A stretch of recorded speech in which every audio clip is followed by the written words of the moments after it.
Part 1. In these gifts, the shapes of adoration. Chapter 1.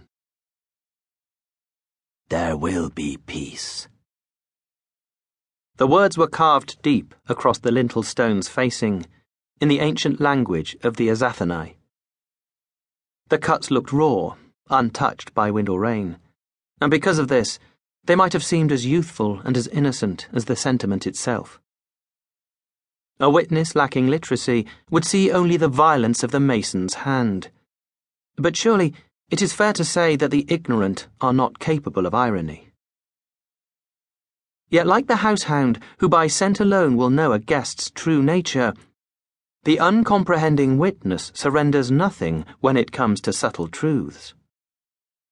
Accordingly, the savage wounding of the lintel stone's basalt face remained imposing and significant to the unversed, even as the freshness of the carved words gave pause to those who understood them. There will be peace. Conviction is a fist of stone at the heart of all things. Its form is shaped by sure hands, the detritus quickly swept from view. It is built to withstand, built to defy challenge, and when cornered, it fights without honor. There is nothing more terrible than conviction. It was generally held that no one of Azathanai blood could be found within Dracon's hold.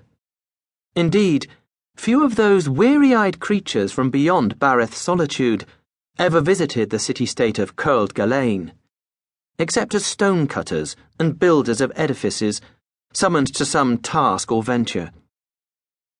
But the hold's lord was not a man to welcome questions in matters of personal inclination.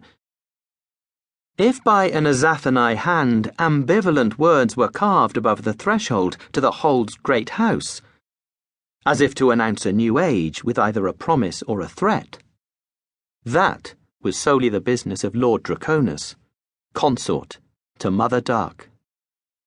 In any case, it was not often of late that the hold was home to its lord, now that he stood at her side in the citadel of Draconus, making his sudden return after a night's hard ride both disquieting and the source of whispered rumours.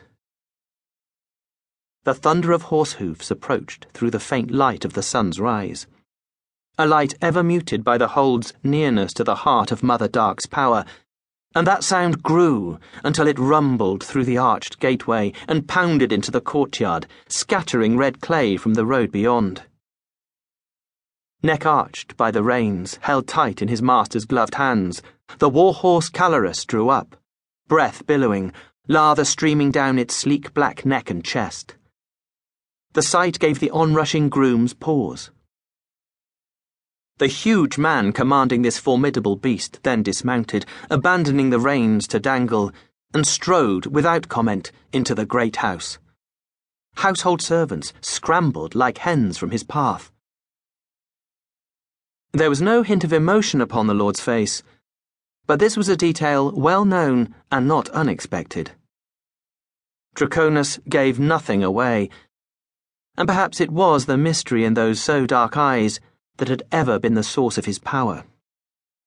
His likeness, brushed by the brilliant artist Cadaspala of House Ennis, now commanded pride of place in the citadel's hall of portraits.